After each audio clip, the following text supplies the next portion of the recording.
Do you know where your children are?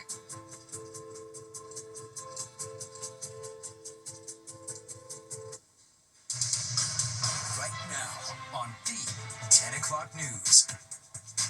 A player for the New York Jets is shot in Midtown Manhattan, and tonight the investigation is underway as thoughts and prayers are coming in for cornerback Kris Boyd from his fellow teammates and even from Mayor Eric Adams. We are live with the latest. And a vigil for the victim, some as young as 10 and 11 years old, after a deadly shooting in Newark. This Fox 5 has now obtained surveillance video of the chaos as the bullets started flying. And breaking right now, a big announcement from the FAA. All those flight restrictions in place since the shutdown are about to be lifted. We've got more on those stories in just a minute, but tonight we begin with the latest developments in that shooting in Midtown Manhattan. Good evening. I'm Arthur Chan. The victim, apparently, New York Jets cornerback Kris Boyd. The Jets saying they are aware of the situation, although they stopped short of saying he was the one who was shot. Let's get right out to Fox 5's Meredith Gorman. She's live in Midtown with the latest on this. Good evening, Meredith.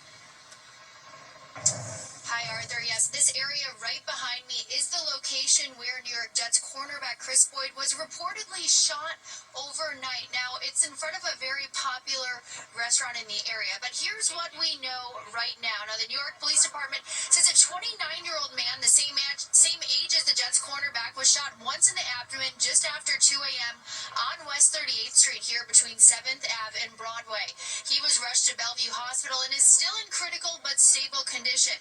Law enforcement sources tell Fox 5 the shooting started with some kind of argument outside, with one person firing 2 rounds and hitting the victim once. Police haven't publicly identified the victim, but the New York Post was first to report it's Boyd. A Jet spokesperson says they're aware of the situation involving Kris Boyd, but have no further comment. And tonight, we're seeing reaction pouring in online. Mayor Eric Adams posted on X, writing, quote, "I am praying for New York Jets player Kris Boyd and his loved ones. Although we've gotten shootings to historic lows, we have to keep working to end gun violence." His teammates are speaking out too. Jermaine Johnson asking for prayers for Boyd. And defensive tackle Harrison Phillips also posting, saying, quote, "Kris is a fighter, and we're all here for him." Now, Boyd hasn't played this season. He hurt his shoulder during training camp and has been on injured reserve since August after signing with the Jets in March. Before that, he spent time with the Texans, Cardinals, and Vikings. Now, there have been no arrests so far. This investigation is still underway, but it is worth noting the Jets played on Thursday Night Football this week, so they did not play today, meaning the players usually have part of the weekend off. Arthur. All right, thanks very much, Meredith. Now you can stay up to date on the latest developments regarding this story as well as all of our top stories by downloading our free Fox Local app. And as we mentioned, we've got breaking news tonight, which is great news for air travelers. The FAA is lifting all restrictions on commercial flights that were imposed during the recent government shutdown. Officials now saying after a review of safety and staffing levels, airlines can resume regular flight schedules starting tomorrow morning. The agency had cut the number of flights by up to 6% at dozens of major airports, including the big 3 here in our area, JFK, LaGuardia, and Newark, all due to a shortage of air traffic controllers. They were among the federal employees working without pay during the shutdown. And new tonight, the Parks Department says one person was injured after a tree limb fell and struck them at Bone Park in Murray Hill, Queens. Citizen.net video captured the scene earlier this afternoon. The FDNY called it a serious injury, but no other details have been released, including whether it was a head injury. Parks crews have taped that section off in the park as they check to see if there might be any other issues with that tree. And in turning to our weather now as we take a live look outside, it is clear, but the big headline you don't see in that picture, it's the gusty winds and the chill that's in the air. But if you were out and about last night, you know it beats the rain. Let's bring in Liv Johnson for our first look at the forecast. Hey, Liv. Hey Arthur, yeah, you're right, it does beat the rain, but it was kind of hazardous earlier today. The wind advisory has expired for most of the tri-state area. Now earlier we were all under this until 1 o'clock in the morning. Now it's just Sullivan County that's still under the wind advisory through 1 o'clock in the morning. So that doesn't mean that we're out of the woods though, right? We still have consistent wind speeds about 5 to 15 miles per hour throughout the tri-state area, and we are gusting in most of the tri-state area. But the difference is gusts in the 6 o'clock show, we're going up to 50 miles per hour. Now they've calmed down a bit. The strongest that we see is up in Monticello, 37 miles per hour, over in Scranton, 40, and in Bridgeport, 33. But we'll be going in and out of having some pretty strong wind gusts through the evening hours, the overnight hours, most of tomorrow. But then Monday evening, you kind of start to see things taper off. Still a little bit breezy going into Tuesday, but overall a lot more calm. Temperature-wise, 43 right now, but we do have that wind chill, so it feels like 35. And look at Monticello, feels like 19. It's going to be cool for the next few days with highs just in the 40s. Arthur? All right, thanks so much, Liv. We've got new developments tonight. A visual held for the victim shot and killed during a mass shooting in Newark's South Ward. The youngest victim, just 10 years old. This comes as Fox 5 has now obtained surveillance video of the moments leading up to the gunfire. Fox 5's Kendall Green is at the scene with the latest. Good evening, Arthur. 24 hours after what Mayor Ras Baraka called a dark and devastating day across the city, we're getting our first look at the gunfire that erupted here on the street corner. This is surveillance video obtained by Fox 5. It shows the moments before the gunshots rang out on Saturday. You can see about a dozen people on the street corner just outside of a liquor store on the corner of Leslie and Chancellor. We've frozen the video just as the bullets started flying. Those bullets would hit the victims, a 10-year-old boy and a 21-year-old woman, killing them. An 11-year-old boy who was among the surviving victims, along with two men, ages 19 and 60. A total of 5 people shot around 7 p.m. That's when a gunman opened fire, spraying the block with bullets. Moments later, several evidence markers showed more than a dozen bullet shell casings scattered at the scene. Both the 10-year-old boy and the 21-year-old woman were rushed to University Hospital, where doctors couldn't save either victim. Former NYPD detective and John Jay College criminal justice professor Mike Alcazar walked us through what goes into an investigation of this scale, sharing what police are looking for as a gunman is somewhere still out there. We're going to look at the victims, see if they've had prior complaints in the past. This is pretty standard investigative techniques. We're absolutely going to canvass for, surveillance videos. We're going to review the ballistic evidence. I know they already have a Crime Stopper tip, so we rely heavily, on the public to give us some kind of information that will lead to the apprehension of this individual. Just one day after that horrible incident, there was a vigil full of community members and clergy locking hands, saying prayers for those victims, showing community support. We've also learned tonight the youngest victim was a Newark public school student. The superintendent saying grief counseling will be available Monday morning. Now we're waiting on more information from the Essex County Prosecutor's Office. We're told they're planning a press conference for tomorrow. Let's let us hear in Newark, Kendall Green, Fox 5 News. New details are also in tonight over the multiple people being shot at a discount store in Jamaica, Queens. The NYPD has released these images of a man they want to talk to. Investigators say just after 5 yesterday evening, a dispute with a customer ended up with 2 men being shot. Sources tell Fox 5 both victims are employees at the store. A 55-year-old man was struck in the leg and is hospitalized in stable condition. A 34-year-old who was shot in the chest was hospitalized in critical but stable condition. If you are able to assist police with this case, you are asked to contact them. Community members in Queens rallying against plans for a casino in Flushing. The project, known as Metropolitan Park Casino, is proposed by the owner of the New York Mets, Steve Cohen. He wants to build the casino on a parking lot by Citi Field. It's one of 3 proposals still in the running for up to 3 downstate casino licenses to be awarded by New York State by the end of this year. Organizers of today's rally are calling out State Senator John Liu for supporting Cohen's plan. Senator Liu, I tell you, without you, this casino would already be dead.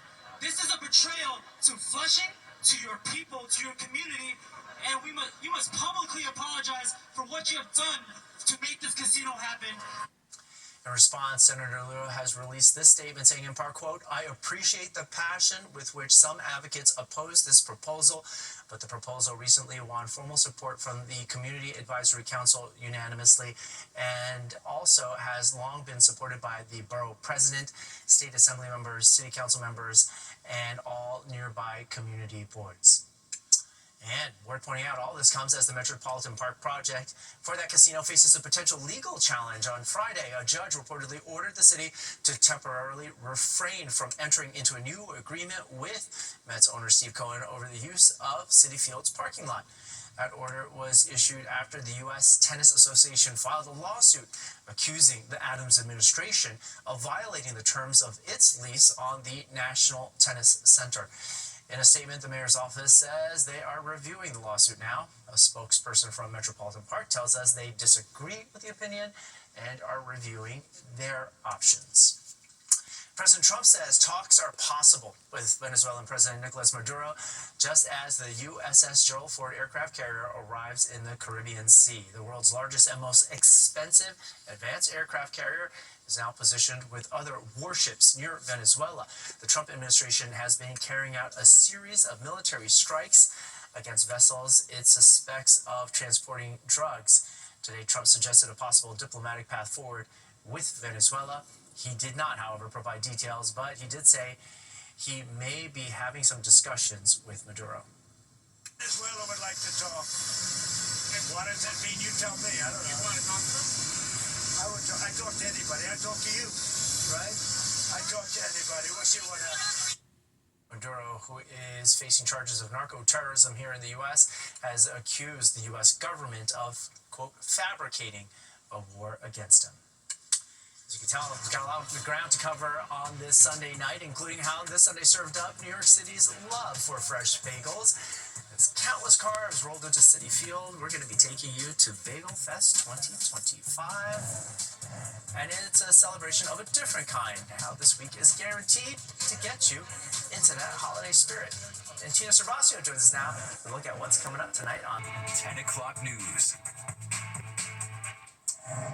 Feels like there's no shortage of festivals in New York these days, but this one was perfect for Sunday. Bagel Fest rolled into Citi Field, and whether you like yours with cream cheese and lox or you like something more experimental, as Fox 5 Stephanie Bertini shows us, there was something there for everyone today. Here at the New York Bagel Fest, the Bagel Passport allows you to take notes and decide which bagel is your favorite. And then there's the bagel tray. We're going to use this as we start sampling. Bagels everywhere, and all different kinds. Very impressed. Looking around, it's hard not to be impressed by the variety, flavor, and creative spins on the bagels New Yorkers love. I'm going to be enjoying every morsel. It looks like art. Yes, it does. It's absolutely phenomenal. You can add this reporter to the list of bagel lovers. Can I add that to my tray? Absolutely. That's a good one. Okay, add that to my tray. On this assignment, I'm getting my fill. All right, cheers. Okay with you. Delicious. Sampling leading me to some interesting discoveries. What's a pizza? So a pizza is a personal-sized pie made with flattened bagel dough. That bagel dough pizza calling for a taste test. Very New York. Beyond New York, here at the New York Bagel Fest, bagels from all over the world, and some still with a New York connection. I grew up on Long Island. I moved out to Oahu 8 years ago for grad school. Ended up staying there, and the one thing that was most missing from Hawaii was bagels. So my wife and I started a shop. That Hawaiian twist on a New York-like bagel, simply amazing. I'm not buying. You got something here. Is it popular? Oh yeah, super popular. The New York Bagel Fest this year is a one-day ticketed event at Citi Field. It all started 6 years ago with this man. It was a love for bagels and a realization that in the history of New York City, there had never been a festival to celebrate the food. Even though there's a festival for every food that you can think of, but not New York's iconic festivals. Here at the Bagel Fest, judges and those who attend vote as the bagel vendors compete. All of it to be named among the best of the best in the bagel world. I gotta tell you guys, it was a really hard day on the job. Reporting from the New York Bagel Fest, I'm Stephanie Bertini, Fox 5 News. Tough reporter life. Okay, when is a penny ever worth more than 1 cent? Well, coming up, we're talking about the unique way one supermarket chain is addressing the penny shortage.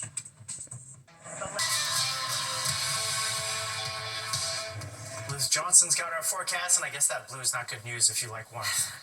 Well, yeah, but we don't have to worry about any snowfall. We're just seeing some lake effect snow that's way up there and not necessarily reaching the ground. So the good news is today, even though it was chilly, we did have clear skies, and that's going to be the same situation for the next few days. We got up to 56 in New York, and you're seeing 60 out on Long Island, 60 down the shore, but it's kind of misleading because this happened early in the day.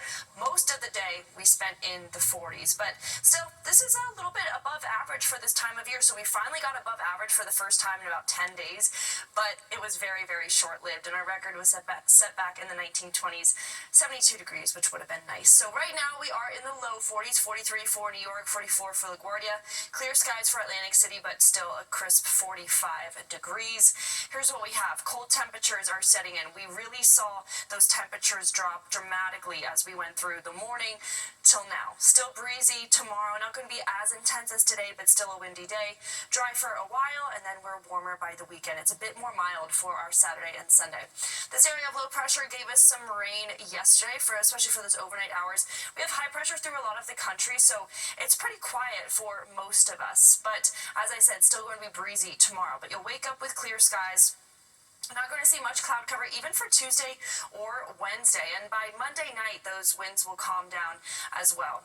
So next time we have a chance of rain, Thursday night into Friday. I'd say we could definitely count on some showers for Friday, but right now trying to decide if those are going to roll in Thursday night into Friday, or maybe it will just be Friday. But either way, you're dry for the next few days. Lows tonight, 37 in New York, 34 out on Long Island. We have 31 for Hartford, Poughkeepsie, Monticello, a low of just 26. Factor in those winds and the feel-like temperature, and most of us are kind of feeling at freezing tonight and then tomorrow morning when you wake up. And then we only get up to 45, and you saw what the average is for this time of year, so we're about 10 degrees below average for tomorrow. 46 if you're out east on Long Island.